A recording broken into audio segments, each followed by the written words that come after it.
Araling Panlipunan 6, Quarter 2, Code AP6 KDP-2F-G-7, Ikalawang Republika ng Pilipinas. Hello kids, it's me, Teacher Cathy. Welcome back to our class. Kung hindi pa kayo nakapag-like, share, and subscribe, please do it now.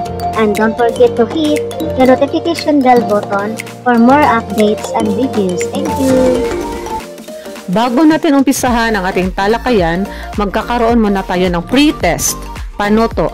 Isulat ang masayang mukha or iguhit ang masayang mukha kung ang pahayag ay totoo. Malungkot na mukha naman kung hindi. Una, itinalaga ng Kalibapi ang 108 delegado ng National Assembly noong Setyembre 30, 1943. Mga bata, ano ang sagot ninyo? Magaling. Ang tamang sagot ay masayang mukha. Pangalawa, nagkakaroon ng war economy noong okupasyon ng mga Hapones.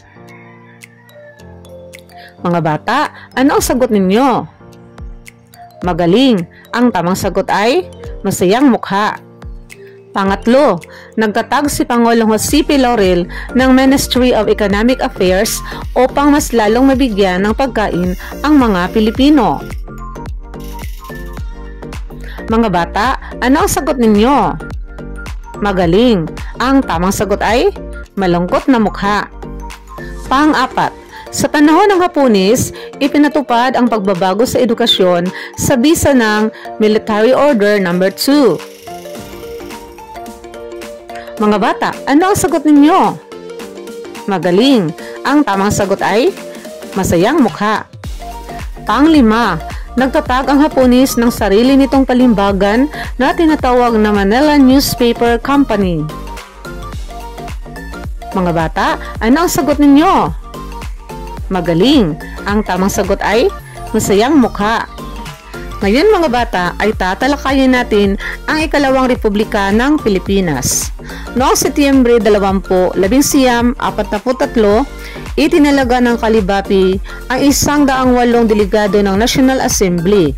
Si Aquino ang nahirang na speaker nito. Noong Setyembre 25, 1943, hinirang ng National Assembly si Laurel bilang Pangulo ng itatatag na Republika. Si Laurel ang naging una at tanging Pangulo ng Ikalawang Republika ng Pilipinas. Formal na pinasinayaan ang Ikalawang Republika ng Pilipinas noong Oktubre 14, 1943.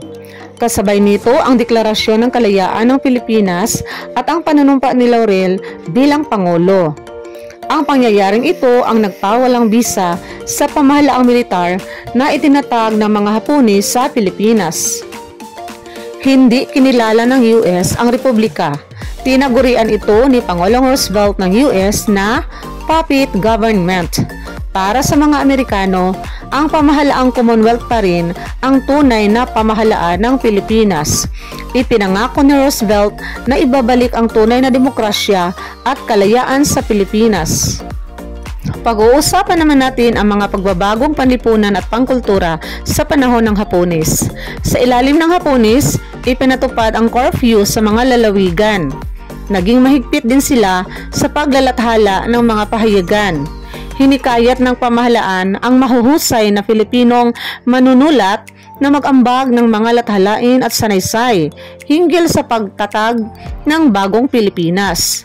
Isinailalim naman sa kontrol ng mga Hapones ang mga pahayagan tulad ng Manila Tribune, Taliba at La Vanguardia. Hindi naglaon ay nagtatag ng sarili nitong palimbagan ang mga Hapones na tinawag na Manila Newspaper Company. Naging mahigpit din ang mga Hapones sa pag-i-airy ng mga balita sa radyo. Kinompiska ang mga radyo na sumagap ng balita mula sa Australia at San Francisco sa US. Ipinag-utos din ang pakikinig sa lokal na himpilan para sa mapanghikayat ng mga talumpati tungkol sa dapat na pakikiisa ng mga Filipino sa mga patakaran ng mga Hapones. Nakatulong sa mga Hapones ang kahusayan sa pagtatalumpati ni Claro M. Recto at George B. Vargas. Naging bahagi ng propagandang Hapones ang pagpapalabas ng mga pelikulang nagpupugay sa kagalingan ng puwersang militar at kultura ng mga Hapones. Nagtanghal ang Dramatic Philippines Incorporated ng mga adaptasyon sa Tagalog ng mga dula sa English. Itinanghal sa Metropolitan Theater ang mga adaptasyon sa Tagalog ng mga dulang Passion Play, Applesauce, The Husband of Mrs. Cruz, Julius Caesar, gayon din ang Sa Pula, Sa Puti na adaptasyon ng isang kuwaltang abakan ni Julian Cruz, Balmaceda. Nagdaos naman ang Musical Philippines Incorporated ng mga konsyerto. Pag-uusapan naman natin ang mga pagbabago sa edukasyon. Sa bisa ng Military Order No. 2 o pangalawang order, ay ipinatupad ng mga Hapones ang pagbabago sa sistema ng edukasyon sa Pilipinas noong Pebrero 17, 1942. Pangunahin sa mga pagbabagong ito ay ang pagtataguyod sa Tagalog at Nihongo bilang mga opisyal na wika ng bansa. Ipinatigil ang paggamit sa paralan ng mga aklat sa English. Ipinalaganap din ang pag-aaral ng kulturang Filipino bilang bahagi ng prinsipyo ng Greater East Asia Co-Prosperity Sphere. Dagdag dito ay ang pagpapahalaga sa bokasyonal at primaryang edukasyon na mahalaga upang mabigyang diin ang pagmamahal sa paggawa. Marami rin sa mga mag-aaral na Filipino ang ipinadala sa Japan upang makita nila ang kaunlarang tinatamasa ng bansa. Dumako naman tayo sa mga pagbabago sa ekonomiya sa panahon ng Hapones. Umiiral ang war economy noong okupasyon ng Hapones sa Pilipinas. Ang war economy ay ang ekonomiyang tumutugon sa mga pangangailangan ng umiiral na digmaan. Napunta sa pangangasiwa ng mga Hapones ang mga korporasyon na pagmamay-ari at kontrolado ng pamahalaan bago ang digmaan. Naging limitado din ang mga gawaing pang-ekonomiya sa Pilipinas noong panahong iyon. Naantala ang produksyon higit sa sektor ng agrikultura, gayon din sa pagmimina at paggawa. Ang mga sakahan ng palay ay tinamnan ng bulak na kinakailangan ng mga Hapones sa paggawa ng dinamita. Ang kakaunting ani ng bigas ay ginamit para sa pagkonsumo ng mga sundalong Hapones. Dagdag pa rito, nagtatag din ang mga Hapones ng mga ahensya para pangasiwaan ang pagdaloy ng mga produkto sa bansa. Nagpalabas ang mga Hapones ng shoot-to-kill order para sa sinumang mapatunayang iligal na nagkakamal, nag-iimbak, nagnanakaw at nagpapatong ng mataas na presyo sa mga bilihin. Nagbunga ang mga pangyayaring ito sa laganap na kahirapan at kagutuman sa Pilipinas. Nagkaroon ng malaking kakulangan sa pagkain at pagtaas sa presyo ng mga bilihin. Upang makaagapay sa hirap ng buhay noong mga panahong iyon, may mga Filipino na lumikas sa mga lalawigan upang makaiwas sa panganib ng lungsod. May nagtanim para may makain. Umusbong din ang negosyong buy and sell. Lumaganap ang bintahan ng second-hand at nakaw na gamit. Sa pagsakop ng Japan sa Pilipinas, ay ipinagamit ang tinatawag na Japanese Government-Issued Philippine Fiat Piso. Ito ay uri ng salapi na may halagang itinakda ng pamahalaan. Halos walang halaga ang salaping ito dahil sa taas ng presyo ng mga bilihin. Dahil dito, mas kilala ito sa Pilipinas bilang Mickey Mouse Money. Nang manungkulan bilang Pangulo si Laurel, nagpatupad siya ng mga patakaran upang maibsan ang paghihirap ng mga Filipino noong mga panahong iyon. Itinatag niya ang Ministry of Economic Affairs upang tugunan ang mga suliraning pang-ekonomiya sa bansa. Hinikayat ni Laurel ang mga Filipino na magtanim ng gulay sa mga bakanting lupa. Pinaigting naman ang kampanya para sa pag-produce ng pagkain sa direksyon ng National Food Production Office. Itinatag ang Bigasang Bayan or BIBA upang mangasiwa sa supply ng bigas sa bansa. Ang National Distribution Corporation naman ang nangasiwa sa distribusyon ng mga pangunahing produkto noong panahon ng Ikalawang Republika. Ngayon mga bata, ay natapos na natin ang ating talakayan tungkol sa Ikalawang Republika ng Pilipinas. Dumako naman tayo sa unang pagsasanay. Panuto, isulat ang salita ng tamang sagot sa patlang. Una, patlang nangangasiwa sa distribusyon ng pangunahing produkto sa bansa. Ano ang sagot ninyo mga bata? Magaling! Ang tamang sagot ay National Distribution Corporation. Pangalawa, nagpatupad ng patakaran upang maibsan ang paghihirap ng mga Filipino. Ano ang sagot ninyo mga bata? Magaling! Ang tamang sagot ay Jose P. Laurel. Pangatlo, lumikas sa patlang ang mga Filipino upang makaiwas sa panganib sa lungsod. Ano ang sagot ninyo mga bata? Magaling! Ang tamang sagot ay lalawigan. Pang-apat, ipinadala sa Japan ang ibang mag-aaral na Filipino upang makita ang patlang tinatamasa sa bansa. Ano ang sagot ninyo mga bata? Magaling! Ang tamang sagot ay kaunlaran. Panglima, hinirang na Pangulo ng Republika si Laurel noong patlang. Ano ang sagot ninyo mga bata? Magaling! Ang tamang sagot ay Setyembre 25, 1943. Dumako naman tayo sa ating pangalawang pagsasanay. Panuto, isulat ang tama kung ang pahayag ay totoo, mali naman kung hindi. Una, ang sakahan ng palay ay tinamnan ng tubo upang gawing dinamita sa panahon ng Hapones. Ano ang sagot ninyo mga bata? Magaling! Ang tamang sagot ay mali. Pangalawa, itinatag ang biba upang mga siwa sa supply ng bigas sa bansa sa panahon ng Hapones. Ano ang sagot ninyo mga bata? Magaling! Ang tamang sagot ay tama.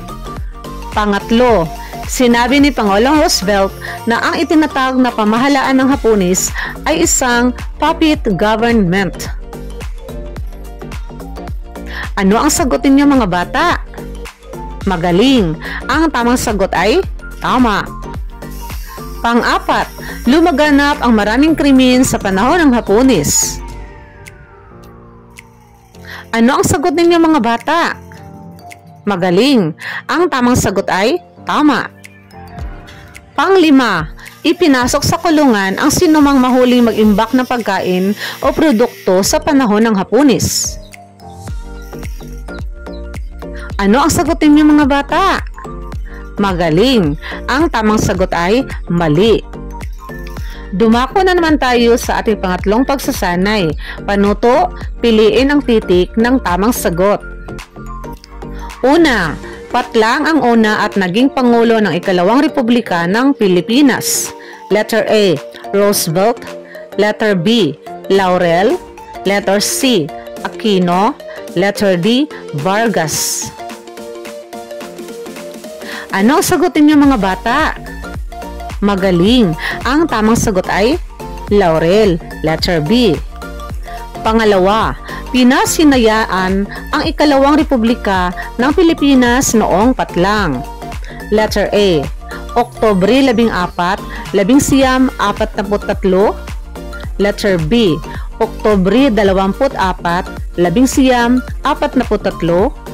Letter C, Oktubre 14, 1942. Letter D, Oktubre 24, 1942. Ano ang sagutin niyo mga bata? Magaling! Ang tamang sagot ay Oktubre 14, 1943. Letter A. Pangatlo, kinokontrol ng Hapones ang mga pahayagan tulad ng patlang. Letter A, La Solidaridad. Letter B, Manila Bulletin. Letter C, Manila Tribune. Letter D, newspaper. Ano ang sagutin niyo mga bata? Magaling! Ang tamang sagot ay Manila Tribune. Letter C. Pang-apat, ipinatupad ng Hapones ang pagbabago sa sistema ng edukasyon sa bisa ng patlang. Letter A, Ordinance Number 12. Letter B, Military Order Number 12. Letter C, Republic Act Number 2. Letter D, Military Order Number 2. Ano ang sagot ninyo mga bata? Magaling. Ang tamang sagot ay Military Order Number 2. Panglima, bakit nagpatupad ang Hapones ng Shoot to Kill Order? Letter A, para sa sinumang mahuli na magnakaw sa pamahalaan. Letter B, para sa sinumang mahuling magtago ng mga pagkain o produkto. Letter C, para sa sinumang tumanggi na magpasakop sa Hapones. Letter D, para sa sinumang lumalaban sa Hapones. Ano ang sagot niyo mga bata? Magaling. Ang tamang sagot ay para sa sinumang mahuling magtago ng mga pagkain o produkto. Letter B. Mga bata, nasagutan ba ninyo ang ating 15 tanong? Kung ganon, kayo ay magaling. Kung ikaw ay nakakuha ng 10 to 15, ikaw ay very good. Kung ikaw naman ay nakakuha ng 9 pababa, ikaw ay good. Congratulations! Tandaan, hindi natamasa ng mga Pilipino ang kalayaan dahil kinokontrol pa rin ng Hapones ang galaw ng pamahalaan. Tinatawag na puppet government ang uri ng pamahalaan na ipinatupad ng Hapones. Si Jose P. Laurel ang Pangulo ng Ikalawang Republika ng Pilipinas, ngunit sunod-sunuran lang siya sa mga Hapones. Nakaranas ng paghihirap at gutom sa panahon ng Hapones, kaya maraming mga krimen ang nangyayari. Mga bata, maraming salamat sa inyong pagkikinig at panonood. Ito si Teacher Cathy. Hanggang sa muli. Bye-bye!